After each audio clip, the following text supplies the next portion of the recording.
Welcome to the Tech Egg. Don't get scrambled. Enjoy the video. In this video, I will explain how to connect blocks in Blender. First, open your Blender project and identify the objects you wish to connect. Use the Shift key and left click to select multiple objects. Remember, the last object you select will be highlighted in a lighter orange, indicating it is the active object. This active object is crucial for the next steps. Once your objects are selected, a common method is to join them into a single mesh.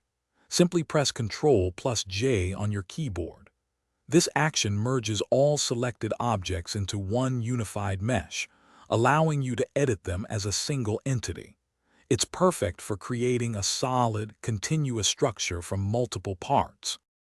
Another powerful way to connect objects is through parenting. Select all the objects you want to be children, then select the desired parent object last. Press Ctrl+P and choose Object from the menu. Now, when you move or rotate the parent, the children will follow along, maintaining their relative positions. For more dynamic connections, consider using constraints. Select an object, go to the Constraints tab, and add a child of constraint.